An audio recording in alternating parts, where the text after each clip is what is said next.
Environment GS paper 3. Good. Environment GS paper 3, and this is from the environment. Okay.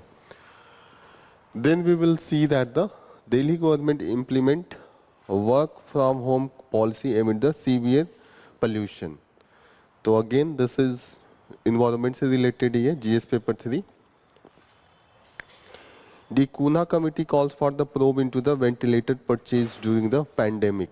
The Kuna committee एक दिन पढ़ा था ना हम लोगों ने, किससे रिलेटेड था? This will be PCS के लिए इम्पोर्टेंट है.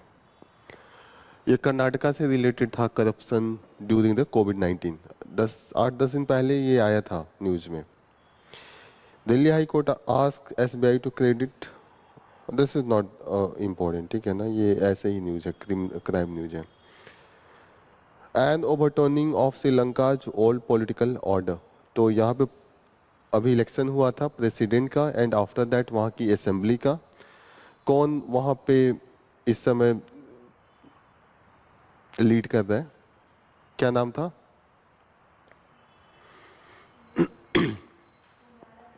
कुमार दिसानायके, अनूर कुमार दिसानायक, अनुरा कुमारा दिसानायके, अगर ऐसे पढ़े तो. ओके. किस पार्टी से है वो? कम्युनिस्ट, ठीक है ना.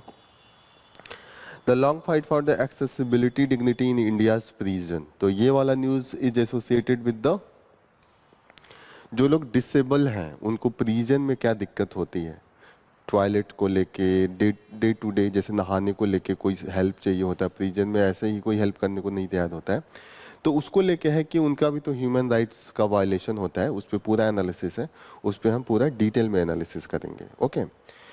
Then we will see that the turning tide, this is associated with the export. जो हमारा एक्सपोर्ट इन द मर्चेंडाइज वो बड़ा है. देन ग्रीन्ड अलॉन्ग, देखते हैं ये क्या है. After that we will see that the clearing the air on the Delhi. ये grind along is associated with the right to freedom of speech and तुरंत जेल में नहीं पकड़ के ले जाते हैं, आप कुछ भी बोलते हैं. ये एक केस आया है तमिलनाडु का. तमिलनाडु के कोई एक्ट्रेस हैं, कुछ बोली हैं, उनको तुरंत केस वो पकड़ के ले गया. डिफरेंट ग्राउंड पे पकड़ के ले जाते हैं. एक तो हम लोगों ने पढ़ा था डिफेमेशन, उसके सिवा भी और भी होता है कि रिलीजियस सेंटिमेंट को हर्ट किया है, या सेडिशन का चार्ज लगा देते हैं कि ये देश के विद्रोह कर रहा है. होता है ना, कोई नारेबाजी आप कर दीजिए तो विद्रोह, सेडिशन का भी लग जाता है. तो कई चार्जेज हैं, and that always compromise the freedom of speech and expression. तो ये हम देखेंगे. Clearing the air on the Delhi pollution crisis, again वो कंटिन्यूसली वहाँ पे 430-40 जा रहा है. That is the severe and severe plus का केस है. एयर क्वालिटी इंडेक्स का क्या होता है मेजरमेंट, किस से कितने के बीच में है? गुड. तो यही again Tamil Nadu heat wave policy is only A start. Tamil Nadu ने अभी एक सिंगल स्टेट के जैसे क्या अभी डिसीजन लिया था, हीट वेव को इन्होंने डिजास्टर के कैटेगरी में किया है. उससे क्या फायदा होगा कि वो माने किसी को हीट स्ट्रोक से डेथ हो गया, कुछ हो गया, तो तुरंत कंपनसेशन दे, तुरंत सहायता प्रोवाइड करे, इसका ये फायदा होगा. President open Godavari bridge, international radio week अभी मनाया जा रहा है. Then we will study that the should package food content be labelled. ये मेनली है कि जो हम लोग खाते पीते हैं, तो उस पर ये डिबेट चल रहा है कि साफ साफ ऊपर ही लिख देना चाहिए ना कि कितना शुगर है, कितना ऑयल है, कितना फैट है, और चुपके से कहीं किनारे पीछे लिखे होते हैं, और कई तो लिखे भी नहीं होते हैं. तो वही स्टडी है कि जो टॉप की कंपनियां वो भी इंडिया में नहीं फॉलो करती हैं. और केवल इंडिया ही नहीं, जो डेवलपिंग कंट्रीज हैं और जो डेवलप्ड कंट्रीज हैं, वहाँ पे और यहाँ के तुलना में बड़ा ही उनका डिफरेंट तरीके का रवैया होता है. जैसे जो डेवलप्ड वर्ल्ड है वहाँ पे उनको पैकेज में साफ साफ लिखते हैं, वहाँ का कंटेंट का अलग वो होगा, और इंडिया में जो यूज करते हैं उसका अलग है. तो उसको हम डिस्कस करेंगे. Then we will see that the how does PM Vidya Lakshmi differ from the other schemes. तो पीएम विद्या लक्ष्मी स्कीम अभी गवर्नमेंट ने स्टार्ट किया है. किसी को पता है किस लिए ये स्कीम है? लोन विमेंस एंड लोन जो होगा वो सस्ते दामों पे मिलेगा। तो इसको हम एक बार देखते हैं कि कैसे ये different from the other schemes है। पहला जो फ्रंट पेज पे आज का न्यूज़ था, ये पिक्चर था, ये पिक्चर फ्रंट पेज पे था। This is from the Tamil Nadu का एक टेम्पल है, वहाँ पे अभी फ्लड आया हुआ है। This is due to the cloud burst. तो हमने पढ़ा था क्यों अभी तमिलनाडु में फ्लड आया है, what is the reason. Retreat monsoon वहाँ बारिश कराता है, साउथ वेस्ट मानसून सब जगह, क्योंकि हमने देखा था हवा ऐसे बहती है फिर वापस आती है, जब वापस आएगी तो बे ऑफ बंगाल से मॉइस्चर उठाएगी और आके तमिलनाडु वाले कोस्ट पे कर आएगी। वो स्टोन घाट पे उठती है, कंडेंसेशन होगा। तो इसको क्या कहते हैं, नॉर्थ ईस्ट मानसून कहते हैं ना। जो हमारा जुलाई में आता है वो साउथ वेस्ट मानसून होता है, जो नॉर्मल होता है। 80% जो बारिश होती है वो साउथ वेस्ट मानसून से होता है, 10-15% होता है इसके द्वारा, और 5-6% जो हमारा कन्वेक्शन के कारण होता है, ये पता होना चाहिए। तो इसीलिए वहाँ पर पे फ्लड का कंडीशन है। फ्लड का क्या होता है, what is mean by the cloud burst. Suddenly कुछ ऐसा कंडीशन बने कि खूब ज़्यादा बादल बने और खूब एक ही घंटे में इतना हो जाए कि पूरा वाटर लॉगिंग का कंडीशन हो जाए। तो इसका जो होता है that is the 100 millimetre, near about 4 inch in the less than 1 hours. 4 inch का मतलब कितना हो गया कि यहाँ से यहाँ 4 इंच यही हुआ, इतना ये 4 इंच के बराबर है। लेकिन अगर 4 इंच तेजी से होता है और हर जगह का तो पानी निकल नहीं पाता है, तो वो वाटर लॉगिंग का कंडीशन बहुत ज़्यादा हो जाए। जैसे आपके छत का पानी नीचे गया, पूरे छत का पानी रोड पे गया, तो वाटर लॉगिंग का कंडीशन हो जाता है, ठीक है। तो this is the cloud burst, this is the sudden rainfall over A small area in short amount. जैसे ये बहुत ज़्यादा एरिया में भी नहीं होगा, केवल चेन्नई में हो गया, केवल गोरखपुर में हो गया, इसी सिटी के चारों तरफ, और काफ़ी तेज़ी से हुआ, तो वहाँ पे वाटर लॉगिंग का कंडीशन तुरंत स्टार्ट हो जाता है। क्लियर, क्लाउड बर्स्ट समझ में आ रहा है। क्लाउड बर्स्ट का जो स्पेशल कंडीशन क्या हो सकता है, पहला होगा जोग्राफिकल कंडीशन कि माउंटेन एरिया हो। दूसरा कंडीशन होगा कि मॉइस्चर बहुत ज़्यादा हो क्लाउड में, ये होगा। तो और अपलिफ्टमेंट भी ज़्यादा हो, एयर तेजी से ऊपर उठे, तो ओरियोग्राफी के द्वारा हो सकता है। ओरियोग्राफी क्या होता है, माउंटेन के को लेके उठता है तेजी से बादल, वही ओरियोग्राफी होता है। तो ये सब कंडीशन होता है फॉर द क्लाउड बर्स्ट। अभी का जो इम्पैक्ट है, क्लाइमेट चेंज का भी इम्पैक्ट आ रहा है कि एक कहीं पे बहुत ज़्यादा बारिश हो रहा है और कहीं पे बहुत कम बारिश हो रहा है। Next important news that we are going to cover is the deadline looms for the climate summit negotiators seeking a deal for the fund to check global warming। तो यहाँ पे ये हो रहा है कि डेवलपिंग कंट्रीज पैसे मांग रहे हैं और डेवलप्ड कंट्री कह रहे हैं कि आप लोगों का भी उतना जो है ना रिस्पॉन्सिबिलिटी एंड अकाउंटेबिलिटी, कि आप लोग खुद कम करें। पैसे इधर उधर काउंट करवा देते हैं वो लोग। हम लोग पढ़े थे ना, there is the manipulation into the funding process, और जो फंडिंग चाहिए उतने पे तो जा भी नहीं रहे हैं। नीड है इस समय ट्रिलियन में, 200 बिलियन भी इकट्ठा करने में दिक्कत हो रही है। और जिस तरीके से तेजी से चेंज हो रहा है क्लाइमेट चेंज और जिस तरीके से चीज़ें बदल रही हैं, we need at least to 1.3 trillion. Trillion का मतलब समझ में आया है ना क्या है, बिलियन में बदलेंगे 1000 से मल्टीप्लाई करके, फिर आपको मिलियन में बदलना है, वापस 1000 से मल्टीप्लाई कीजिए, और करोड़ में बदलना है तो 10 से डिवाइड कर दीजिए, एक जीरो हटाइए, और अगर लाख में बदलना है तो एक जीरो बढ़ा दीजिए। तो नियर अबाउट मुझे लग रहा है 1 लाख करोड़ आना चाहिए। 1 लाख करोड़ होगा, हजार हजार से 3-3 जीरो बढ़ेगा, 6 जीरो हो गया, 6 जीरो में से एक जीरो हटाए 5 जीरो। 5 जीरो क्या होता है, लाख को लाख दिखाता है ना, और 1 लाख करोड़ इजी है, एक जीरो जीरो करके आपको याद होना चाहिए। 5 zero this is the lakh and 7 zero crore होता है। ओके, सो जो हम अभी एक दिन हम लोगों ने बताया था कि जो हमारा एम था बाय द 2020 $100 बिलियन हम लोग देना चाहते थे डेवलपिंग कंट्रीज को, और वो कहाँ कौन सा कॉन्फ्रेंस में उसको हमने किया था, कोपेनहेगन। कोपेनहेगन एक दिन पढ़ रहे थे, 2-3 दिन पढ़ा है। कोपेनहेगन 2009 में हुआ था। उसमें हमने डिसाइड किया था कि 2020 तक डेवलप्ड वर्ल्ड डेवलपिंग कंट्रीज को पैसा देंगे। क्यों पैसा देंगे, common but differentiated responsibility as per their capability. Common ये तो सबको चाहिए कि क्लाइमेट चेंज कम होना चाहिए, क्योंकि सारे लोगों को दिक्कत है। तो ऐसा नहीं है कि डेवलपिंग कंट्रीज डेवलप्ड नहीं हुए तो अगर वो पार्टिसिपेट नहीं करेंगे तो यहाँ पे क्लाइमेट चेंज उनको नहीं आएगा। क्लाइमेट चेंज उनके लिए भी है, और सबसे ज़्यादा दिक्कत तो डेवलपिंग और लीस्ट डेवलप्ड कंट्रीज को है, क्योंकि वहाँ पे गरीब लोग ज़्यादा है। अमीरों को क्या है, वो तो एसी में रह लेंगे, क्लाइमेट चेंज बढ़ा तो भी दिक्कत तो वो उसको है जो नॉर्मल ऐसे माने कंस्ट्रक्शन वर्क कर रहे हैं, जो खेत में काम कर रहे हैं, और जिसके बाद खेत में काम करने के बाद भी घर पे जाके उनको खुले छत पे ही रहना है, या ऐसे ही उनको नॉर्मल नेचुरल वे में रहना है। आर यू गेटिंग ना? लेकिन हम इक्विटी की बात कर रहे हैं क्योंकि उन्होंने पहले बहुत ज़्यादा एमिट किया है, तो हम कह रहे हैं कि जब आप लोगों ने एमिट किया है तो पैसे दीजिए, और टेक्नोलॉजी आप लोगों के पास है तो टेक्नोलॉजी आप लोग दीजिए, क्योंकि they have the technology, by that we can shift into the renewable energy, या जितने भी मॉडर्न हम वे में कम्युनिकेशन कर सकते हैं, वो टेक्नोलॉजी हमारे पास नहीं है। इलेक्ट्रिक व्हीकल बनाने की टेक्नोलॉजी किसके पास है? उन्हीं के पास है, तो वही देंगे तभी तो होगा। तो these are the demand from the developing countries, and developed country क्या कह रहे हैं? वो कह रहे हैं कि हम ऑलरेडी पैसे दिए हैं, लेकिन आप लोग की भी रिस्पॉन्सिबिलिटी, आप लोग भी कम कीजिए। इसी पे पूरी बहसबाजी चल रही है। ये जो पूरा निगोशिएशन होता है that takes place under the United Nation framework convention on the climate change, UNFCC. ये 1992 में स्टार्ट हुआ था।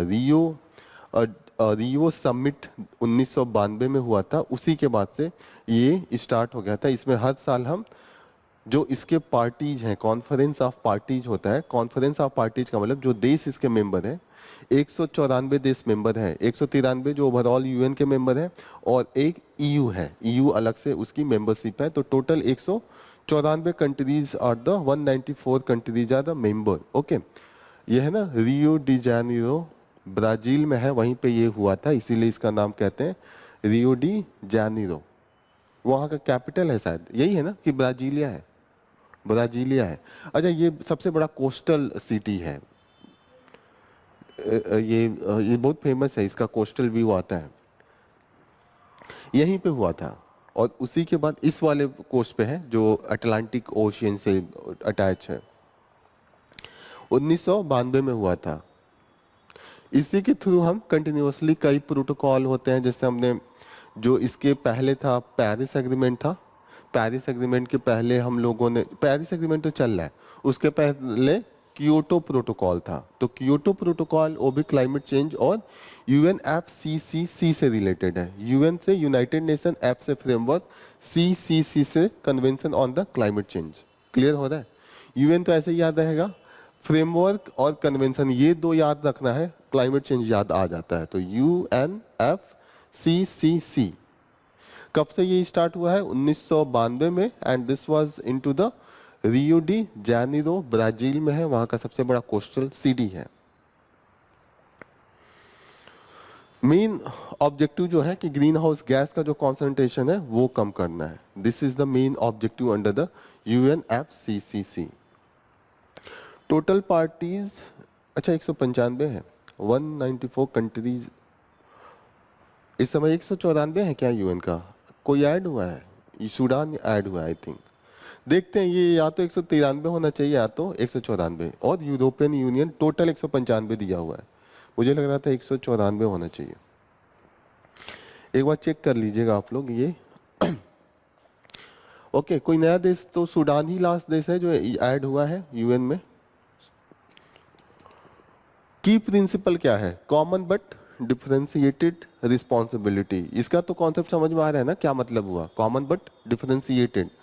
कॉमन का मतलब कि सारे देशों को करना है, बट जो रिस्पॉन्सिबिलिटी है वो डिफरेंशिएटेड है। डेवलप्ड वर्ल्ड का बाइंडिंग है, क्योंकि उनको करना ही पड़ेगा, क्योंकि सारा का सारा उन्हीं के देन है जो ये क्लाइमेट चेंज हो रहा है, ऐसा हम मानते हैं, क्योंकि उन्होंने ही इंडस्ट्रियल रिवोल्यूशन लाया, उन्होंने मैक्सिमम एमिट किया, फैक्ट्रीज और जितने भी चीजें हैं उन्होंने यूज किया, इसीलिए है। सस्टेनेबिलिटी है कि कैसे भी हम इस तरीके का डेवलपमेंट अचीव करें जहां पे अभी जो हम दोहन करें, जो भी रिसोर्स एक्सप्लॉइट करें, वो इतना नहीं कर ले कि आने वाले जो जनरेशन है उसको वो मिले ही नहीं। फॉर एग्जाम्पल, जैसे हम टाइगर को मार मार के खत्म कर दें तो आने वाली जनरेशन क्या करेगी? डेवलपमेंट के नाम पे हम टाइगर्स का जो फॉरेस्ट एरिया वहाँ पे घुस जाए, वहाँ पे हम उसको टूरिज्म कर रहे हैं, फैक्ट्री लगा रहे हैं, टाइगर खत्म हो गया। तो जो आने वाली जनरेशन है वो क्या केवल इमेज देख पाएगी, रियल में तो टाइगर देख नहीं पाएंगे। ऐसे हमने बहुतों को खत्म कर दिया। तो one of the example will be like that. Sustainable development का ये है कि मानिए कोई ट्राइबल एरिया है, हम चले गए माइनिंग करके वहाँ का पानी पूरा एक्सट्रैक्ट कर दिए, पूरा पल्यूट कर दिए, तो आने वाली वहाँ पे जो ट्राइबल रह रहे हैं या उसी जनरेशन में उनके लिए नहीं सस्टेनेबल है, नहीं जी पाएंगे। तो वो सस्टेनेबिलिटी का मतलब आप डेवलप कीजिए, ऐसा नहीं है कि डेवलपमेंट नहीं रोकना है, लेकिन इस तरीके से डेवलपमेंट कीजिए कि वो आने वाली जनरेशन के लिए थ्रेट ना क्रिएट कर दे। थ्रेट का मतलब समझ रहे हैं ना, खतरा, खतरा नहीं क्रिएट होना चाहिए, that is the main thing. Precautionary approach, precautionary approach का मतलब आप कोई भी चीज कर रहे हैं तो उसका प्रॉपर तरीके से असेसमेंट कराइए कि मैं जा रहा हूँ एक फैक्ट्री लगाने, फैक्ट्री में कितना कार्बन डाइऑक्साइड निकलेगा, कितना गर्म पानी निकलेगा, कितने वेस्ट मटेरियल निकलेंगे, कहाँ मैं फेंकूंगा, कि हाँ कहाँ इम्पैक्ट होगा, उसको सही करने के लिए मैं क्या कर सकता हूँ। तो प्रॉपर तरीके से असेसमेंट होना चाहिए और प्रॉपर तरीके से वहाँ पे साइंटिफिक जो मेथड होता है उसको यूज करके आप क्लाइमेट चेंज को लड़ने की कोशिश कीजिए। इक्विटी, इक्विटी का मतलब होता है न्याय संगत। जो जितना गलती किया है उसको उतना रिस्पॉन्सिबिलिटी लेना चाहिए, कंपनसेशन मिलना चाहिए, और जिसके लिए आपने जिसको ज़्यादा दिक्कत हो रहा है उसको आप जो ऑलरेडी डेवलप है वो उनको सहायता करें। This should be the main area.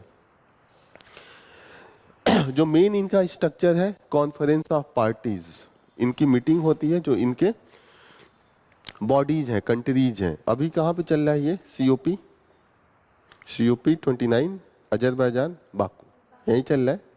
COP ही तो चल रहा है 29, ठीक है। तो वो ये हमेशा हर साल इनका एनुअल होता है, हर साल ये लोग मिलते हैं और वहाँ पे डिसाइड करते हैं कि कितना पैसा इकट्ठा कर लिया, जो हम लोग डिसीजन लिए हैं पेरिस एग्रीमेंट में कि 2 डिग्री तक हमको रोकना है प्री इंडस्ट्रियल टाइम से, तो वो हम अचीव कर पा रहे हैं कि नहीं पा रहे हैं। तो इस मीटिंग को हम कहते हैं COP। अभी जो चल रहा है दैट इज द COP 29। अब देखिए यहाँ पे दिया हुआ है कि UNFCCC में क्या क्या हमने किया। कियोटो प्रोटोकॉल, उसके बाद हमने पेरिस एग्रीमेंट। कियोटो प्रोटोकॉल में हमने लीगली बाइंडिंग एमिशन टारगेट दिए थे डेवलप्ड वर्ल्ड को, डेवलपिंग कंट्री को तब कुछ नहीं था। फिर हमने जब पेरिस एग्रीमेंट में आया तो हमने यहाँ पे 1.5 से 2 degree above the pre industrial level हमने टारगेट किया है। यही है ना टारगेट, प्री इंडस्ट्रियल लेवल एक दिन डिस्कस किए थे, क्या मतलब हुआ बताइए आप।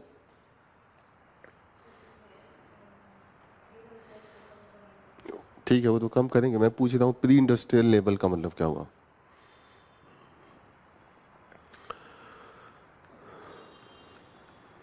आप बताइए।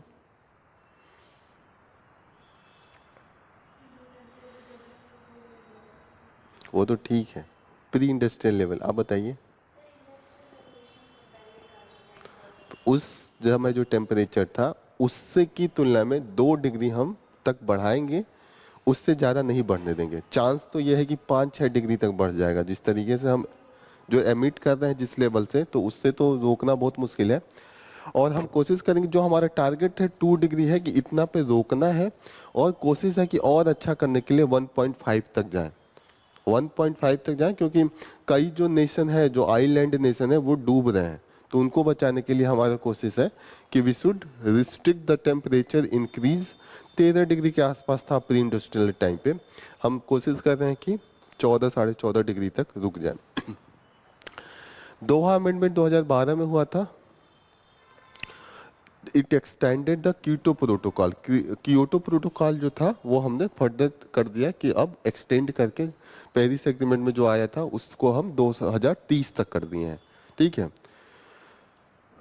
पिछला वाला जो था दैट वाज द COP 28। ओके, वहां पे बात हुई थी ग्लोबल स्टॉक टेक।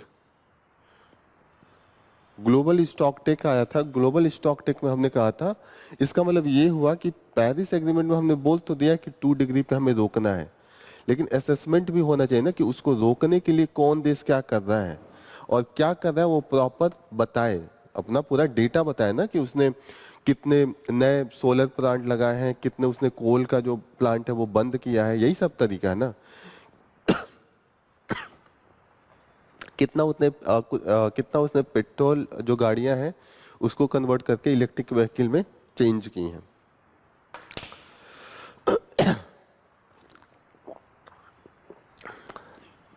क्लियर हो रहा है ग्लोबल स्टॉक टेक का क्या मतलब हुआ? ये लिख लीजिएगा, ग्लोबल स्टॉक टेक काफी न्यूज में है, ये टर्म पूछ देगा कि what is the global stock take. This gives the evaluating collective progress under the Paris agreement.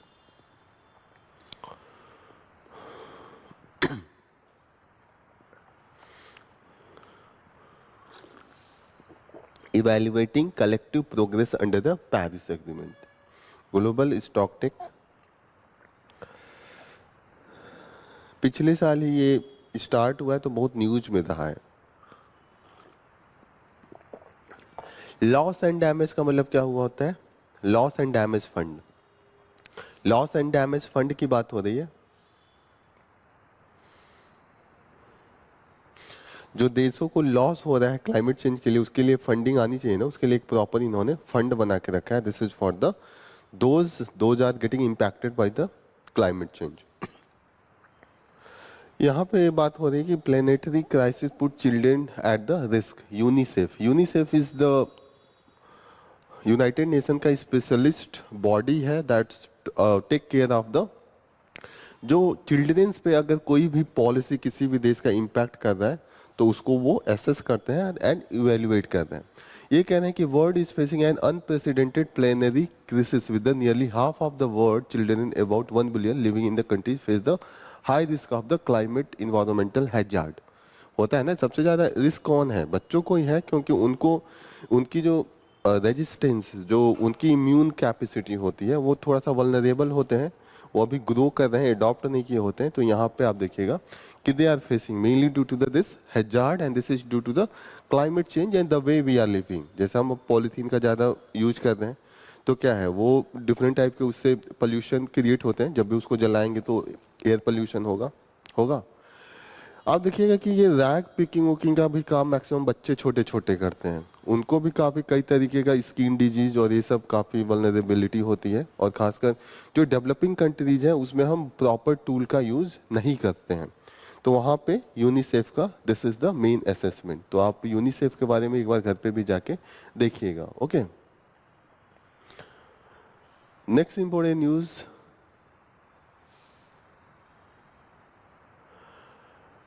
GM crop can help fight the hunger depending on the farming method. GM crop क्या होता है? Genetically modified. क्यों genetically modified हम कर रहे हैं?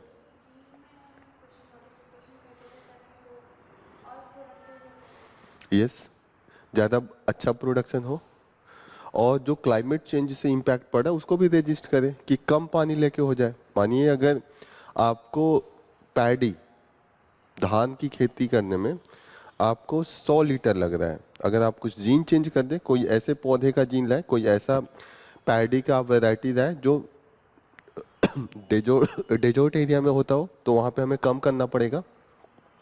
तो genetic modified का ये पॉजिटिव इम्पैक्ट है. निगेटिव इम्पैक्ट ये है कि जेनेटिक अगर मॉडिफाइड का कोई आपके शरीर पे इम्पैक्ट आता है तो वो बहुत दिनों बाद पता चलेगा, और वो अगर पता चले तो रिवर्स करना बड़ा मुश्किल हो जाएगा. एक तो ये है. दूसरा रीजन ये है कि जमीन पे भी उसका इम्पैक्ट पड़ेगा कुछ ना कुछ.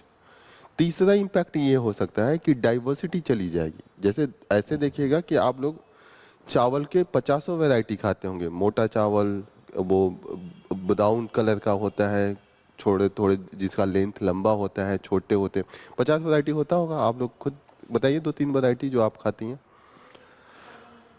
काला नमक, मंसूरी भी होता है. और क्या होता है? दाल, ये चीनी, कोई चीनी टाइप का नमक होता है, चीनी से दालचीनी. क्या होता है दालचीनी? एक कुछ, हाँ, दालचीनी तो मसाला होता है, एक चीनी कुछ नाम से होता है, मैं फॉरगेट हो गया. Basmati, that is the famous. और भी बहुत वैरायटी के चावल होते हैं. लेकिन अगर हम लोग देखे होंगे, हमें याद नहीं है नाम, लेकिन हम लोग घर पे जाते हैं बहुत, आप चावल मंडी में जाइए तो वो 20 बोरे टाइप के लगाए होते हैं. ये सबके रेट अलग अलग होते हैं, क्वालिटी अलग अलग होती है. तो वैरायटी अगर डाइवर्सिटी होती है तो ये फायदा है ना कि अलग अलग उनकी प्रॉपर्टी भी होती है, अलग अलग नीड होता है, अलग अलग उसके पेस्ट होते हैं। कुछ वैरायटी को पेस्ट खाएगा, कुछ वैरायटी को नहीं खा पाएगा, हर वैरायटी का होता है। तो ये होता है कि मानिए अगर आप एक ही टाइप का जेनेटिक मॉडिफाइड वैरायटी का अगर आप फसल उगाने लगे, तो सब आदमी आजकल पैसे के लिए काम करते हैं। किसान को क्या चाहिए? प्रोडक्टिविटी ज़्यादा चाहिए और पानी और ये सब लागत इनपुट कम में हो जाए, सब वही उगाना शुरू कर देंगे। फिर क्या होगा कि जब एक बार कोई पेस्ट अटैक करेगा तो सारा का सारा फसल गायब हो जाएगा। ऐसे होता है कि पेस्ट अटैक होता है तो एक फसल को तो खराब कर देगा, लेकिन बाकी के फसल बच जाते हैं। चावल की भी वैरायटी बच जाएगी। लेकिन जब एक ही वैरायटी हुई, जैसे टिड्डों का अटैक कई बार होता है, ग्रॉस हॉपर का अटैक आपने सुना होगा कि हुआ, सब खा गए। तो ऐसे में क्या होगा कि कुछ अभी हमें है कि हमें फिर भी रिजिलियंस होता है, कुछ चीज हमें खाने के लिए मिल जाता है। लेकिन सिर्फ एक वैरायटी का कर देंगे तो वो सारा का सारा चला जाएगा। आर यू गेटिंग ना? This is the main issue कि डाइवर्सिटी का बहुत फायदा होता है। डाइवर्सिटी का ये होता है कि डिफरेंट न्यूट्रिशन भी तो मिलता है। आप एक ही तरीके का न्यूट्रिशन ले रहे हैं, डिफरेंट राइस जो वैरायटी होते हैं, डिफरेंट टाइप ऑफ द उसमें आयरन की क्वांटिटी, जिंक की क्वांटिटी अलग अलग होती है। तो ये सब भी इम्पैक्ट है। इसी को लेके मुद्दा चल रहा है, कुछ लोग इसके सपोर्ट में है कि जीएम क्रॉप इंट्रोड्यूस करना चाहिए, क्योंकि उससे जो हमारी फूड सिक्योरिटी है वो बढ़ जाएगी, जो हमारा क्लाइमेट चेंज का इम्पैक्ट है वो हम रिजॉल्व कर लेंगे। तो वो लोग कह रहे हैं इंट्रोड्यूस करना चाहिए, क्योंकि भाई पॉपुलेशन तो बढ़ते जा रहा है ना, क्लाइमेट चेंज तो रुक नहीं रहा है, तो कुछ ना कुछ सोचना पड़ेगा। अभी का जो प्रोडक्शन लेवल है उससे हम टैकल नहीं कर पाएंगे। आर यू गेटिंग ना? लेकिन जो लोग कह रहे हैं कि विरोध कर रहे हैं, वो कह रहे हैं कि उसका प्रॉपर तरीके से आप रिसर्च कीजिए, क्योंकि जो जेनेटिकली मॉडिफाइड है वो तुरंत रिजल्ट नहीं आएगा। आज आप खाएंगे वो आपके जीन को अंदर से जाके चेंज करेगा, वो धीरे धीरे ग्रो कराएगा। फिर आपको 10-12 साल 15 साल बाद पता चलेगा कि कोई कोई बीमारी इवॉल्व हो रही है। फॉर एग्जाम्पल, जैसे हमने कोविड में टीका लगा, बाद में हमने देखा कि क्लॉगिंग होने लगी थी लोगों में। तो प्रॉपर तरीके से अगर पहले ही रिसर्च किया, अभी देखिए बहुत हार्ड के केसेस बढ़ रहे हैं, और जो जो लोग लगवाए हैं स्टार्टिंग फेज में उनके साथ ये ज्यादा हो रहा है। तो कहीं ना कहीं हमने रिसर्च किया नहीं, प्रॉपर तरीके से हमें रिजल्ट देखना था। रिजल्ट तो तुरंत आया नहीं, तुरंत लोग लगा बढ़िया कोविड-19 तो अब नहीं होगा, कोविड से बच गए, कोरोना नहीं होगा। लेकिन अभी उसका इम्पैक्ट दिखने को मिल रहा है। तो कोई भी मेडिसिन बनता है तो काफ़ी रिसर्च होता है, बहुत से लेवल पे होता है कि छोटे बच्चों पे क्या इम्पैक्ट हो रहा है, इस एज ग्रुप पे क्या हो रहा है, बूढ़े लोगों पे क्या हो रहा है, ठीक है। तो इसीलिए जो लोग विरोध कर रहे हैं वो इसका कह रहे हैं कि थोड़ा आप रिसर्च कीजिए, तुरंत इसको आप रिलीज मत कीजिए। गवर्नमेंट ने ब्रिंजल जो हमारा बैगन होता है उसके लिए दिया था, बहुत विरोध हुआ तो वापस लेना पड़ा। बीच में अभी दिल्ली यूनिवर्सिटी के एक प्रोफेसर ने जो मस्टर्ड ऑयल होता है उसके लिए भी उन्होंने रिसर्च किया है, पर वो भी अभी कॉमर्शियल यूज के लिए नहीं दिया गया है। उसी पे ये पूरा ये चल रहा है। जैसे बीटी कॉटन का तो ये कंप्लीट रूप से दे दिया गया था, तो स्टार्टिंग में खूब फायदा हुआ। इंडिया में बीटी कॉटन अलाउड था, पर ये फूड नहीं था, ये कपड़े से रिलेटेड था, हम खा नहीं रहे थे, तो हमारे हेल्थ पे इम्पैक्ट नहीं था, इसलिए इसको दे दिया। लेकिन बीटी ब्रिंजल जो है ये क्या है, ये हमारे ऊपर इम्पैक्ट करेगा। अब यहाँ पे जो लोग सपोर्ट में आते हैं कि ये करना चाहिए, तो वो लोग कहते हैं कि देखिए आप अपने देश में तो भले नहीं कर रहे हैं, कई देश हैं जो अलाउड किए हैं, और वहां से आप एक इंपोर्ट कर रहे हैं तो कहीं ना खा तो रहे हैं, तो क्यों ना अपने ही देश में करें, आपके जो फार्मर्स हैं उनको भी फायदा हो जाएगा। जैसे इन्होंने यहाँ पे एग्जांपल दिया, बांग्लादेश ने शायद इसको अलाउ कर दिया है, ठीक है, और वहां से वो आता भी है। यूएस से हम लाते हैं तो कहीं ना कहीं उसका तो इम्पैक्ट हो ही रहा है। तो इसके जो लॉजिक दे रहे हैं ये भी दे रहे हैं, एक लॉजिक ये भी है।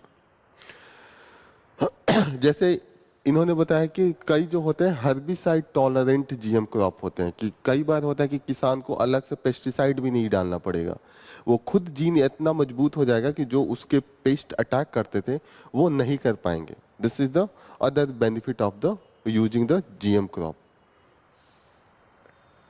इन्होंने यहाँ फायदा दिखाया, कीटनाशकों के उपयोग में कमी हो सकती है, challenge with the herbicide tolerant, लेकिन उसका चैलेंज भी है, concern over the herbicide use. Every solution new bring the new problems. जैसे आप एक सोल्यूशन करेंगे पर उसका प्रॉब्लम भी साथ साथ लेके आ रहा है, तो इसी पे काफी इस पे बहसबाजी है। आप लोगों को क्लियर हो रहा है क्या पॉजिटिव उसका लोग दे रहे हैं, क्या निगेटिव दे रहे हैं, और क्यों अभी इंडिया में इसको नहीं किया गया। इंडिया में अभी तक कॉमर्शियल स्टेज पे किसी भी खाने वाली चीज को नहीं दिया गया। कॉटन को दिया गया, पर कॉटन हम लोग खाते नहीं है, दैट अभी नॉन उसका फूड में है, ठीक है, तो ये आप लोग ध्यान रखिएगा। नेक्स्ट इंपॉर्टेंट न्यूज है and overturning Sri Lanka old political order. तो हमने देखा है कि अभी जो न्यू पार्टी आई है, नए लीडर हैं, ये काफी अलग सोच रखते हैं। कम्युनिस्ट पार्टी का अभी तक कोई नहीं था। अभी तक जो थे वो मैक्सिमम जो ट्रेडिशनल पार्टी होती थी वही होते थे। या तो एक होता था कि तमिलियंस के राइट्स की बात करेगा, एक होगा कि सिंघलीज के राइट्स की बात करेगा, तो ट्रेडिशनल लड़ाई था। लेकिन ये जो पॉलिटिकल पार्टी है दिशा नायक, उनका दोनों जगहों पे काफी मतलब एक्सेप्टेंस है। जैसे पहले होता था तमिलनाडु दो पार्ट में डिवाइड था। जैसे इंडिया है, अगर आप पॉलिटिक्स पोलरिटी देखें तो यहाँ पे भी दो भागों में बांट सकते हैं, नॉर्थ साउथ की पॉलिटिक्स कर सकते हैं, हिंदू मुस्लिम की पॉलिटिक्स करते हैं। लेकिन वही नेता अच्छा माना जाता है जो जिसको दोनों लोग एक्सेप्ट करें, नॉर्थ वाले भी एक्सेप्ट करें, साउथ वाले भी एक्सेप्ट करें, हिंदू भी एक्सेप्ट करें, मुस्लिम भी एक्सेप्ट करें, ऐसा होता है ना। तो जिस तरीके का पॉलिटिक्स ट्रेडिशन इंडिया में भी था पोलरिटी बेसिस पे, वो कंटिन्यूअसली श्रीलंका में भी चल रहा है। वहां पे डिवीजन किस बात को लेके है, तमिलियंस एंड सिंघलीज, ठीक है।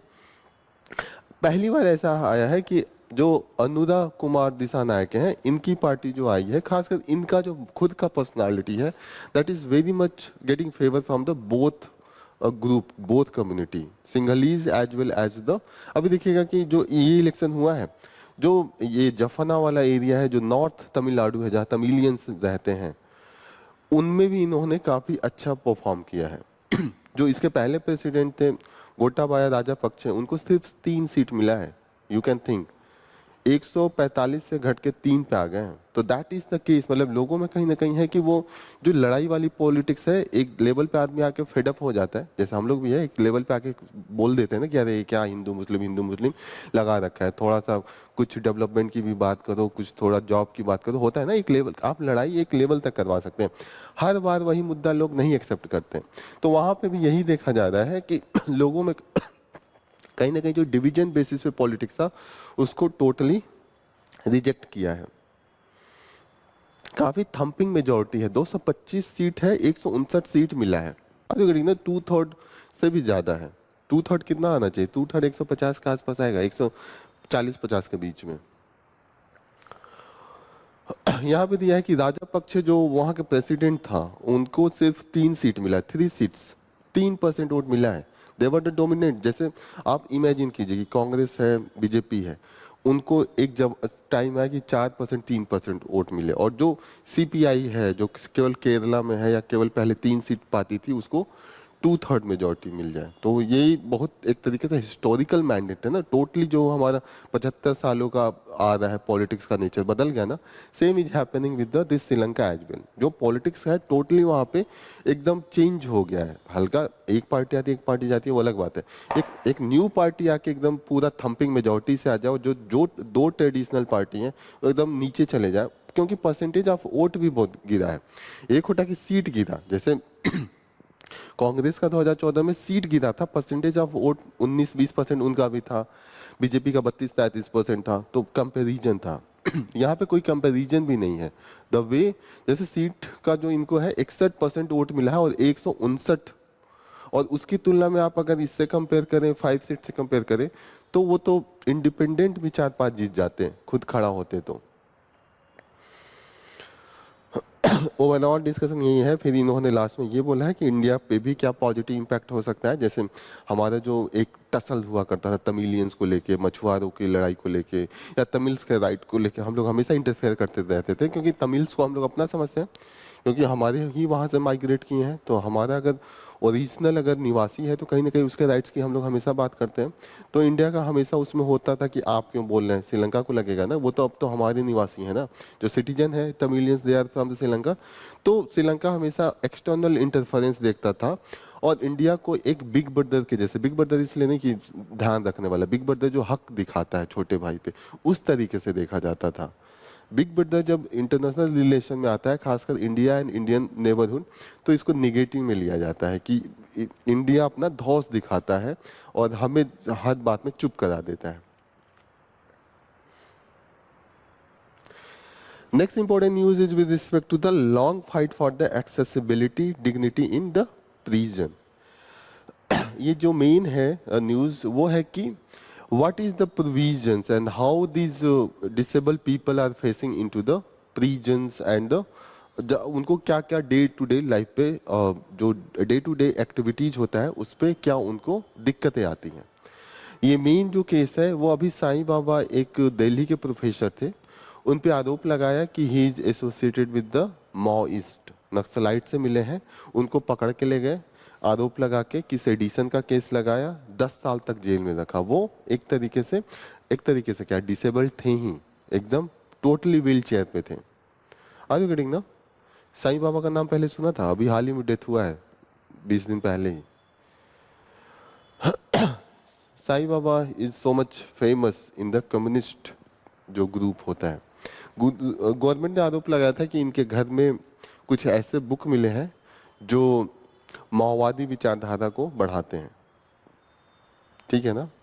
आप लोग वो कार्ल मार्क्स का बुक मत रखिएगा, आपको भी पकड़ के ले जाएगी। ठीक है ना? तो दिस वाज द केस। 10 साल बाद सुप्रीम कोर्ट ने छोड़ दिया, लेकिन दिक्कत यह है कि छोड़ दिया पर उनको इतनी तकलीफ हुई कि सब 10 साल आपने फालतू में रखा। 10 साल बाद सुप्रीम कोर्ट ने कहा कि ये सब तो नहीं माना जाएगा, सेडिशन का केस है, तो नॉर्मल कोई भी बुक रख सकता है। मुझे मन करे कि लेनिन को पढ़ना है, मैं खरीद के लाऊंगा, मुझे माओ को पढ़ना है, मैं उसका विचारधारा लेके आऊंगा। मतलब उनके मेन आरोप था कि there was the sum of the material that was found with the ideology of the Maoist ideology. तो वो तो कोई भी हो सकता है ना। अरे मैं किसी को भी पढ़ूं, उससे क्या लेना है? आपका विचार को लोग फॉलो करते हैं ना। ऐसा थोड़ी है कि विचार आप इतना कीजिए कि आपको दिखाइए कि India is much better, India democratic है, यहाँ सबको राइट मिलता है। अब वो भले लेनिन का पढ़े, भले वो कार्ल मार्क्स को पढ़े, भले आप किसी को पढ़े हो, अरे वो किसी टेररिस्ट का ही विचारधारा पढ़ रहा है तो क्या फर्क पड़ता है? पढ़ने दीजिए। आप ये दिखाइए कि आपकी विचारधारा उससे अच्छा है। इंडिया का जो डेमोक्रेटिक कल्चर है, जो कॉन्स्टिट्यूशन मच बेटर, हम सबको राइट देते हैं, डेमोक्रेसी देते हैं। तो इस बात पे आप प्रूव करेंगे ना। जबरदस्ती आप उनका मत पढ़ो वरना वो हो जाओगे, तब तो वही हो जाना चाहिए ना, क्योंकि वो अच्छा होगा तभी तो तुरंत आदमी पढ़ के एक्सेप्ट करेगा। आगे गेटिंग ना कि आप अपना विचारधारा अच्छा कीजिए, जबरदस्ती जोर जबरदस्ती करके तो होता नहीं है।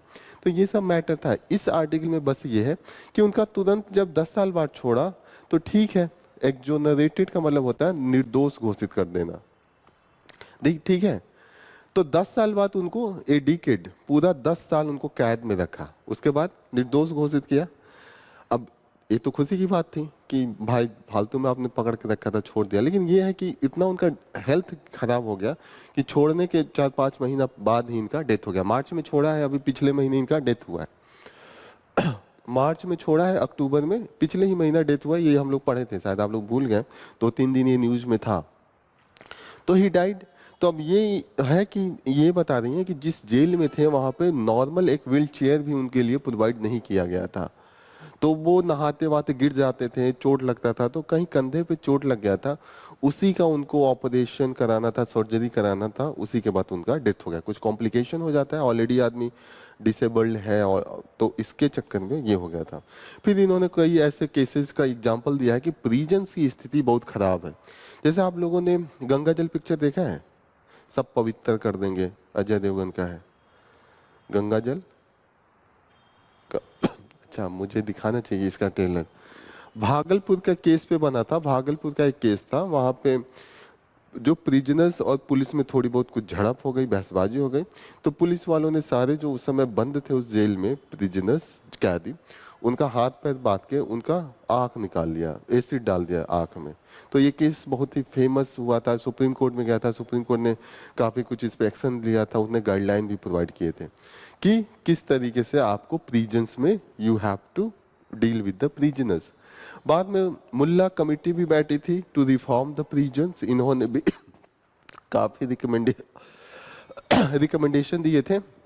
और बाद में सुप्रीम कोर्ट ने एक केस, कर्नाटका के ही किसी प्रिजनर्स ने मिलके एक लेटर लिखा था सुप्रीम कोर्ट ने, सुप्रीम कोर्ट ने खुद ही केस उठाया था, और जो केस का नाम था रमा मूर्ति वर्सेज स्टेट ऑफ कर्नाटका। उसमें इन्होंने भी फिर गाइडलाइन दिया है कि ओवर क्राउडिंग कम कीजिए, जो डीले ट्रायल में है जल्दी जल्दी पुलिस अपना रिपोर्ट दे कि 6 महीना 1 साल में आप केस फाइनल करें, अगर सजा होना है तो हो जाए, नहीं होना है तो छूट जाए। और टॉर्चर ना किया जाए। टॉर्चर का बहुत केस होता है कि मार मार के वो विटनेस निकालने की कोशिश करते हैं। अगर पॉलिटिकल पावर के कोई है और उसके खिलाफ कुछ ऐसा बोला है तब तो और टॉर्चर ज़्यादा होता है। तो ये सब चीज़ें काफ़ी देखने को मिलती है। जो रिपोर्ट है अभी, प्रिजन की जो कैपेसिटी है पूरे इंडिया में 4,36,000 लोग रह सकते हैं, लेकिन अभी उसमें रह रहे हैं 5,73,000, 1 लाख लोग ज़्यादा ही रह रहे हैं। तो ये कंडीशन है। Neglect, violence and lack of assistance ये कॉमन चीज़ है, particularly for the disable people, है ना। नेग्लेक्ट कैसे है? डिसेबल पीपल है क्या, उनको खाना, उनकी अलग नीड होती है ना, खाने का, पीने का, रहने का, बैठने का, तो वो कोई नहीं प्रोवाइड करता है। जेल में तो नॉर्मल आदमी को तो चीज़ें प्रोवाइड हो ही नहीं पाती हैं, शुद्ध खाना तो देते ही नहीं है, तो चीज़ें तो बहुत अलग की बात है। वायलेंस क्यों होता है? प्रिजनर्स मैक्सिमम क्राइम है, ऑलरेडी उनका नेचर है, तो आपस में भी लड़ाई करते हैं, आपस में भी वहाँ पे भी लगता है। फिर पुलिस भी वायलेंस करती है कि अगर उनके खिलाफ कोई पॉलिटिकल पार्टी का प्रेशर है तो वो करते हैं। एंड लैक ऑफ असिस्टेंस तो वो तो रहता ही है। टॉयलेट एक दूसरा कॉमन चीज जो होती है, टॉयलेट एक ही टॉयलेट होता है, 50 प्रिजनर्स उनमें रहते हैं।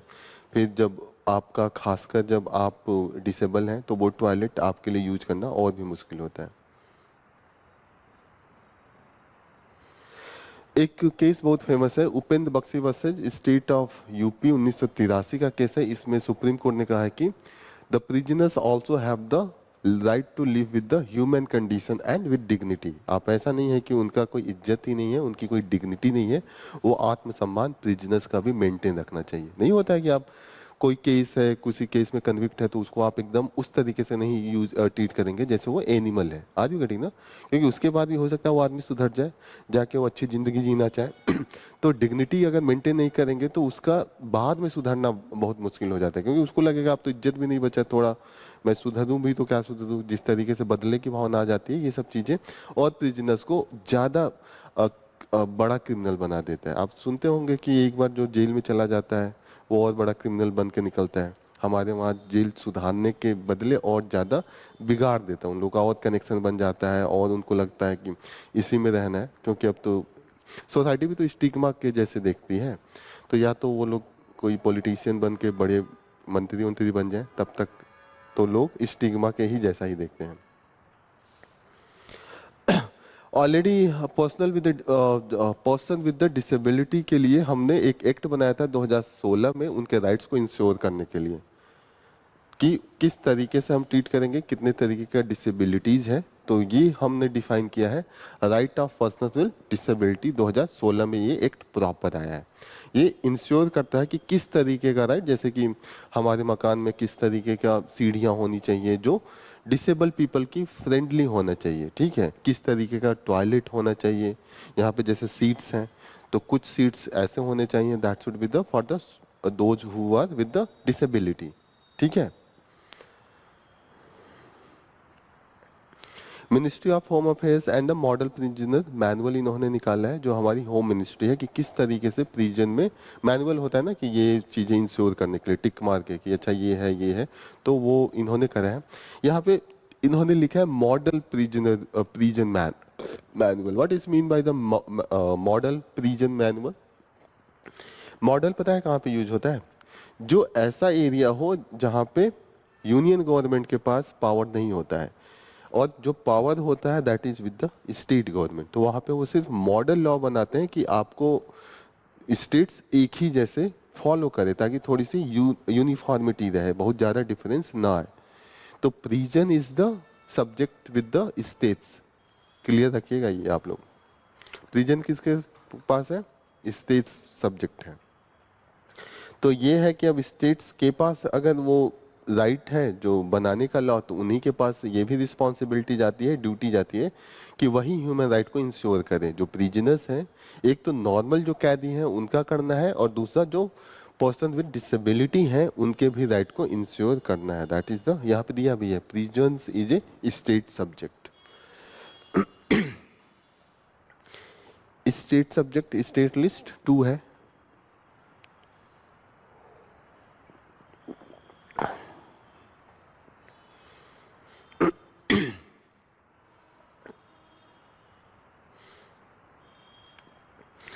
नेक्स्ट आर्टिकल ये यहाँ पे बात हो रही है कि अभी जो रिपोर्ट आया है, डेटा है, अभी हमारा जो मर्चेंडाइज ट्रेड है वो बढ़ा है। तो ये है कि अभी फेस्टिवल सीजन भी था इंडिया में, और फेस्टिवल सीजन जैसे वेस्टर्न कंट्रीज में भी आने वाला है, दिसंबर में क्रिसमस पड़ता है, तो इसको लेके हमने ये थोड़ा सा पॉजिटिव इंक्रीज देखा है।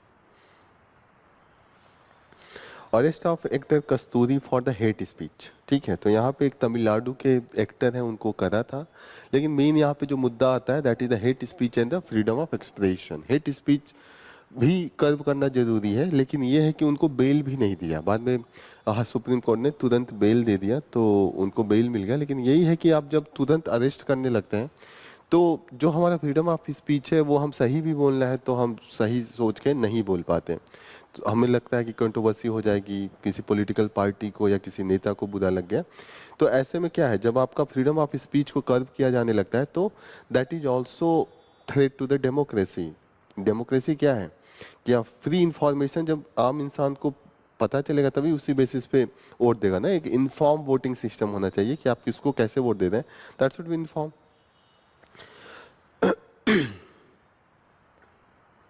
यहाँ तक सुप्रीम कोर्ट ने यह भी कहा है कि this bail is the rule and jail is the exception. ये हम लोग बात बात पढ़ते हैं, अभी हाल ही में भी जो मनीष सिसोदिया के को बेल दिया है, 1 से 1.5 साल जेल में रखा था, केजरीवाल को जेल में रखा था। तो उस केस में तो यहाँ तक बोला है कि अगर मनी लॉन्ड्रिंग का भी केस हो तो भी हम बेल ही मेन प्रेफरेंस रखेंगे, जब तक कन्विक्शन ना हो हम जेल में नहीं रखेंगे। That is the main thing.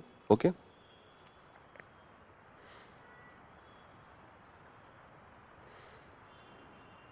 Delhi का पोल्यूशन कंटिन्यूसली हम लोग पढ़ ही रहे हैं। इसमें मेन आप लोगों को ये जानना है, कल हम लोग पढ़े थे एयर क्वालिटी इंडेक्स, इसमें जितने गैस हैं एक बार देखिएगा।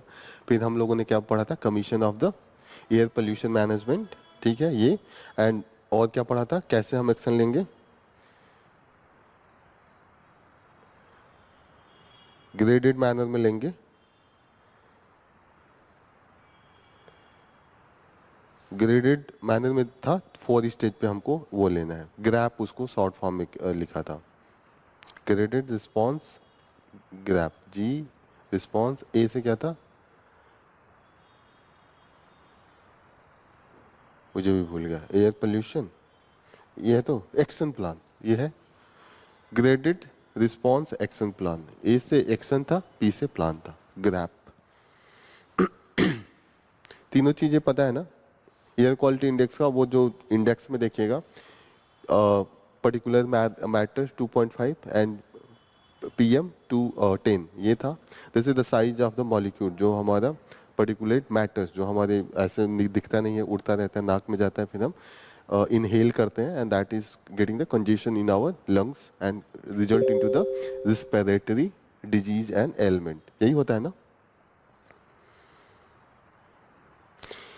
हीट वेव के मामले में Tamil Nadu is the first state that declared that the heat wave also as the disaster. अब इसमें ये होगा कि Tamil Nadu government notified heat wave as a state specific disaster. अब ये होगा कि they will easily take the there decision, जो भी उनको लेना होगा और जो भी पॉलिसी होगा वो आराम से वो तुरंत लेके रिस्पॉन्स पहुंचा सकते हैं।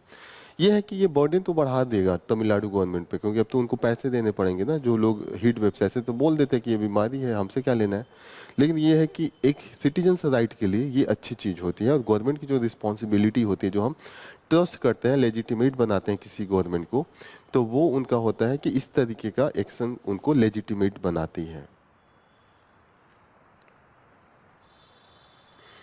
अब यहाँ पे है कि अगर कोई पर्सन का डेथ होता है due to the heat wave, तो तुरंत एक्स ग्रेशिया सोलैटियम, जो हम तुरंत नहीं कहते हैं राहत के लिए 2 लाख 5 लाख, उसको एक्स ग्रेशिया सोलैटियम बोलते हैं।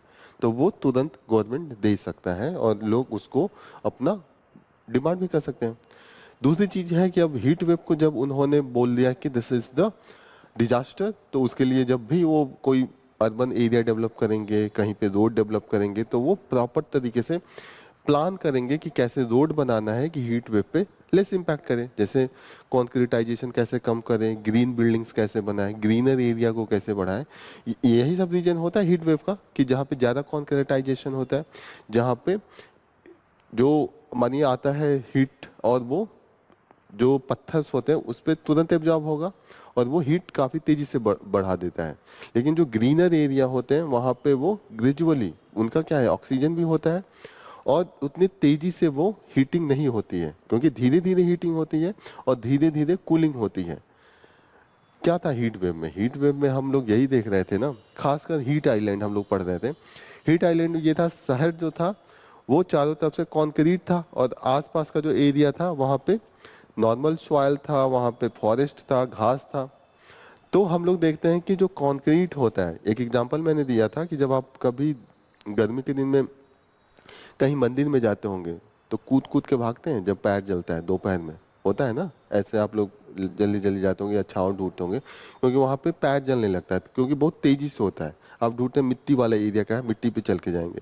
मिट्टी क्यों? धीरे धीरे वो हीट एब्जॉर्ब करता है और धीरे धीरे एमिट करता है।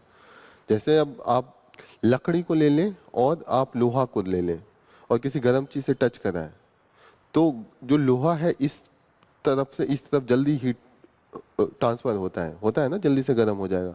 जैसे आप जब सब्जी चलाते होंगे तो आप देखते होंगे लोहे की जगह पे ऊपर प्लास्टिक लगा होता है कि हीट ट्रांसफर धीरे धीरे हो, ठीक है। तो यही मेन रीजन होता है, जो कंक्रीट होता है उसमें हीट ट्रांसफर बहुत तेजी से होता है और बहुत तेजी से एब्जॉर्ब भी करता है, ये भी रीजन है। देखिए आप जब ये चलाने वाली चीजें होती हैं, लकड़ी की भी बनी होती हैं, वो इजी होती है, या प्लास्टिक का होगा, लोहे का ऊपर हैंडल हम लोग नहीं लगाते हैं। This is the main reason. यहाँ पे भी यही वाला फंडा है, हीट आइलैंड। हीट आइलैंड का कॉन्सेप्ट एक दिन डिस्कस किया था, क्लियर हो रहा है ना? हीट आइलैंड में मेनली ये होता है कि आसपास का टेम्परेचर कम होगा 2-3 डिग्री और जो अर्बन एरिया है उसके सेंटर का टेम्परेचर 3-4 डिग्री ज्यादा होता है।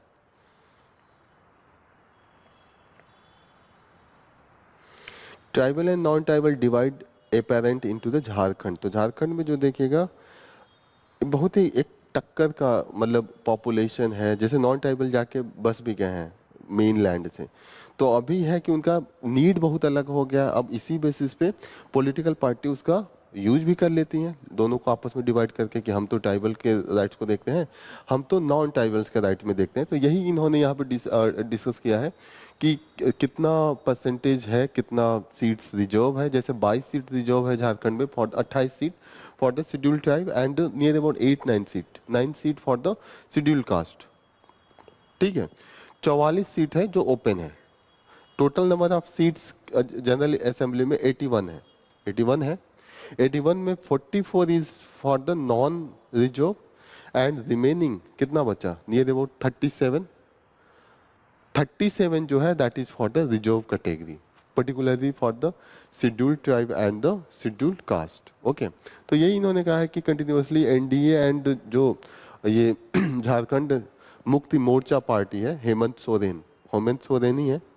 हेमंत सोरेन के पिताजी का क्या नाम है?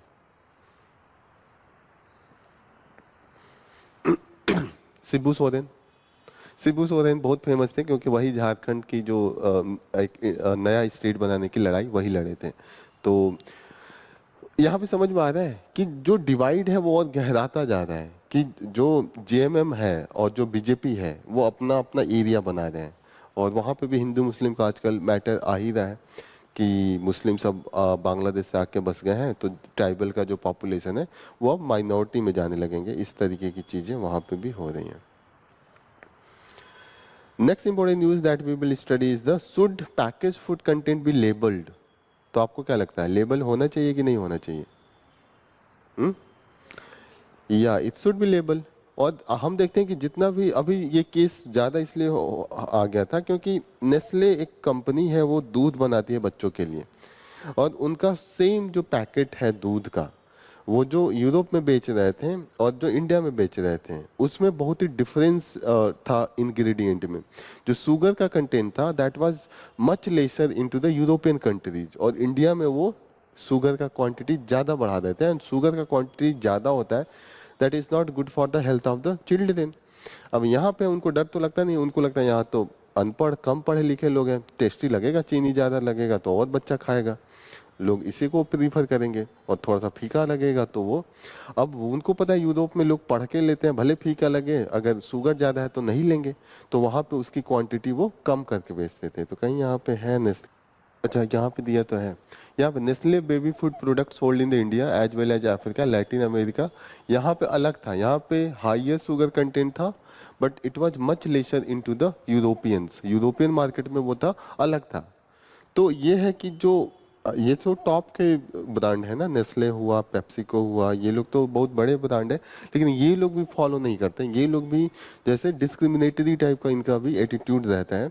तो वही केस है, मतलब ऑलरेडी हमारे पास लॉ रेगुलेशन है कि आपको लेबल करना है और एकदम फ्रंट पे ही दिखाना है कि कितना है। जैसे हम लोग अब ढूंढ के नहीं पढ़ते, तो फ्रंट पे लिखिए, कम से कम तुरंत आदमी का नजर जाएगा कि अरे शुगर बहुत ज़्यादा है, ऑयल बहुत ज़्यादा है, फैट्स बहुत ज़्यादा है। तो हम लोग थोड़े से तो अब लोग होशियार हो ही रहे हैं, तो हम कहीं ना कहीं डिसीजन सही ले सकते हैं, उसका हेल्थ का इम्पैक्ट है। अब देखिए जो प्रोडक्ट है उसको अभी जो हम लोग इंडिकेटर देते हैं 5, 0 to 5, 5 मतलब बहुत अच्छा प्रोडक्ट माना जाता है, 3.5 है वो है कि ठीक है, हेल्दी चॉइस है, मतलब उससे नीचे आने पे मतलब कहीं ना कहीं there is the disbalance into the protein, fibre, fruit, ये सब में देखते हैं कि कहीं ना कहीं ये इसमें डिसबैलेंस होने लगता है। ओके, अब यही है कि गवर्नमेंट पे प्रेशर भी रहता है बड़े बड़े कंपनियों का कि इम्प्लीमेंट किया जाए कि नहीं किया जाए। इंडिया में जो हमारा रेगुलेटरी बॉडी है फॉर द फूड प्रोडक्ट कौन है? And standard authority of India, कई बार हम लोगों ने पढ़ा है, this is the regulatory body. यही इंश्योर करता है कि कोई भी प्रोडक्ट होता है वो प्रॉपर तरीके से उसमें इंग्रेडिएंट्स हो। ओके, इंडिया में ये हालत है कि अभी देखिएगा हम लोग कंटिन्यूसली पढ़ रहे हैं कि डायबिटीज का केसेस बहुत ज्यादा है।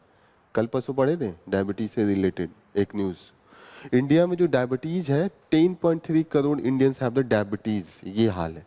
डायबिटीज, इंसुलिन की कमी, बनना बंद हो जाता है, यही है ना। दो, टाइप 1 टाइप 2 हम लोगों ने पढ़ा था, एक होता है कि खुद इंसुलिन बनना बंद हो जाए, दूसरा होता है कि एक ऐसा एंटीबॉडीज बनने लगे कि जो इंसुलिन को ही डिस्ट्रॉय करने लगे, ऐसा पढ़ा था। तो डायबिटीज का जो केस होता है that is the very high. और यहाँ पे इक्वालिटी है, देखिएगा डायबिटीज में वीमेन एंड मेन में 23-24% है, तो इक्वालिटी दिख रहा है यहाँ पे, ठीक है। तो ओबेसिटी, ओबेसिटी बेली फैट जो पेट निकलने लगता है वो ही है ओबेसिटी, जैसे ज्यादा से वेट आपका बहुत ज्यादा होने लगे, that is the main thing. अब जहां पे भी है एक साथ एक और केस है under nutrition, anaemia and micro nutrient deficiency, ये सब भी फूड हैबिट के ही कारण है, फूड प्रोडक्ट ही है। देखिए अभी हमारा डिपेंडेंसी फूड प्रोडक्ट पे, खासकर जो पैकेज प्रोडक्ट है उस पर बढ़ गया है पहले की तुलना में। पहले मैक्सिमम हम लोग दाल चावल रोटी सब्जी यही खाते थे, चना वना घर पे सुबह नाश्ता कर लेते थे। अब हम मैक्सिमम चीजें हैं वो हम कहीं ना कहीं ला रहे हैं मार्केट से, पैकेज। अब दूध तो अब कॉमन हो गया है, दूध ठीक है, फिर भी दूध तो एक चेक करके दे, तो वो भी आज के ज़माने में दूध मुझे लगता है पैकेट ही पीना चाहिए, क्योंकि ये जो लाते हैं इन पे तो और भरोसा नहीं होता है कि ये रास्ते में किस नल से भरे हैं पानी। पैकेट वाले से ये पता है ना कि भले वो है कि कुछ वो है तो चेक किया होगा। यही यही ये तो इसीलिए मैं तो अब प्रीफर करता हूँ कि मैं पैकेट वाला ही फूड मंगाता, ये दूध मंगाता हूँ, क्योंकि कम से कम पैकेट वाले पे यह है कि दूध तो रहेगा, पानी भी यूज होगा, तो वो कहीं ना कहीं एक तरीके से कंपनी अमूल है, ये बड़े लोग हैं, ये अपना नाम चेक करवाते हैं, जगह जगह इनके होते हैं टेस्टिंग ऑफिसर, वो टेस्ट करके भेजते हैं। सबसे अच्छा अमूल में ये बात लगता है कि आप दूध कैसा भी ले जाइए, जैसे वो एक कोऑपरेटिव के जैसे अमूल काम करता है। अमूल एक प्राइवेट कंपनी नहीं है, एक कोऑपरेटिव है, समूह है, वही चलाती है। तो इसमें यह है कि वो दूध क्या करता है, सारे जितने भी मिल्क मैन है उनसे लेते हैं, वो कहेंगे आप कैसा भी पानी लेके आइए फिर भी हम आपको पैसे देंगे, तो उनके पास मशीन होता है, वो चेक कर लेते हैं कि ओरिजिनल मिल्क का जो इंग्रेडिएंट है कितना है, तो पानी जो लाएगा उसको पानी वाला पैसा देते हैं, उनका एक स्टैंडर्ड बना होता है कि इस लेवल पे इतना पैसे देंगे, तो वो सबका दूध खरीद लिए। तो ये जब एक दो बार जो पानी मिला के ले जाएगा उसको पता चलेगा कि पानी मिलाने के बाद भी पैसा वही मिल रहा है, तो they don't mix with this, ठीक है। उसके बाद ये होता है कि वो प्रोसेस करते हैं, पॉस्चराइज करते हैं, उसके बाद वो भेजते हैं, तो प्रॉपर तरीके से उनका सिस्टम है, तो यहाँ पे फिर भी ठीक है। लेकिन जो पैकेज फूड है वहाँ पे जो शुगर का खासकर क्वांटिटी देख रहे हैं वो थोड़ा सा दिक्कत है, ठीक है। तो this is the main thing, और वहाँ का डायबिटीज़ का दिक्कत है, फिर धीरे धीरे आपका अदर एक्टिविटीज़, जैसे यहाँ पे दिया है कि अनीमिया का भी केस बढ़ने लगता है, ठीक है।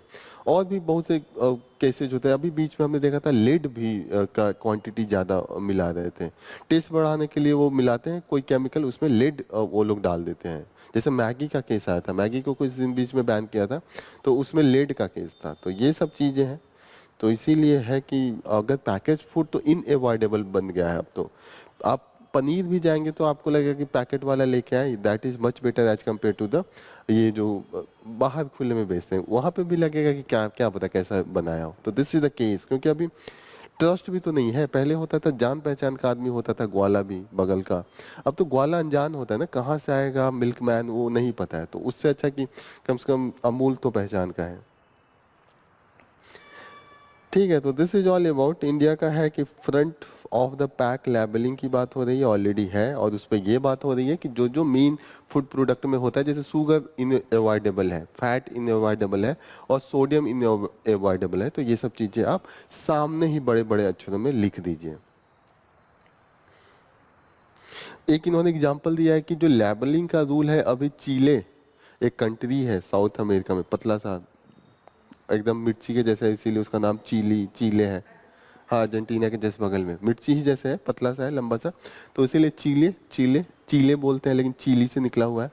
एंड मैक्सिको, तो यहाँ पे इससे मैंडेटरी कर दिया था, तो इसका पॉजिटिव इम्पैक्ट आया है। ओके,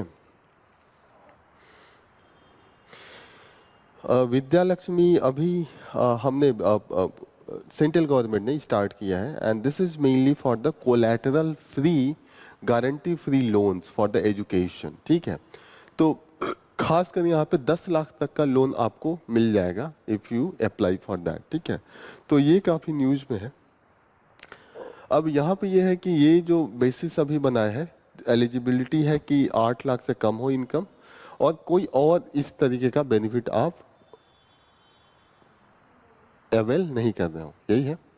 अब यहाँ पे है कि government 3% of the interest subvention भी करता है। सबवेंशन का मतलब होता है कि जैसे मैंने आपसे 10,000 रुपए दिया, और 10,000 रुपए में मुझे आपको इंटरेस्ट रेट देना है। जैसे इंटरेस्ट रेट अगर 3%, 10,000 का कितना हुआ, 300 रुपए हुआ मुझे लग रहा है, 300 रुपए हुआ।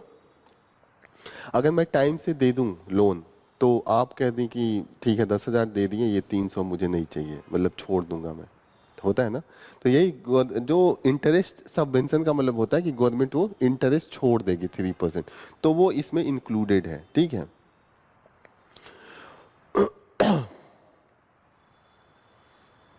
यहाँ पे जो मेन प्रेफरेंस दे रहे हैं that is the government institution, और खासकर जिसकी रैंकिंग, जो रैंकिंग कौन देता है इस समय गवर्नमेंट इंस्टीट्यूशन का, national institute, national government and private institute with the NIRF जो रैंकिंग होती है,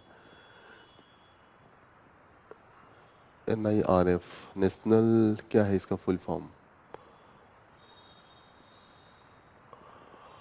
नेशनल इंस्टीट्यूशनल रैंकिंग फ्रेमवर्क, ये है। मुझे लग रहा है इसको ये नीति आयोग के अंडर में ये है, नीति आयोग ही ये इंस्टीट्यूट चलाती है, वही इंडिया के इंस्टीट्यूट का रैंकिंग देती है, that is mainly based on the national institutional ranking framework. तो इसके आधार पे जो लोग परफॉर्मेंस बढ़िया कर रहे हैं, उन्हीं को प्रेफरेंस इसमें दिया जा रहा है। तो ये सब आप क्या एलिजिबिलिटी है क्लियर हो गया, 8 लाख से कम होना चाहिए इनकम, और कोई दूसरा अवेलेबल नहीं कर रहा हो, और अगर आपने लोन टाइम पे कर दिया तो 3% इंटरेस्ट सबवेंशन भी गवर्नमेंट देगी। सबवेंशन का मतलब कि जो आपका इंटरेस्ट है वो कुछ माफी कर देगा। ठीक है, so this is all about from the today's news. Here we will conclude our session. Thank you for joining the session.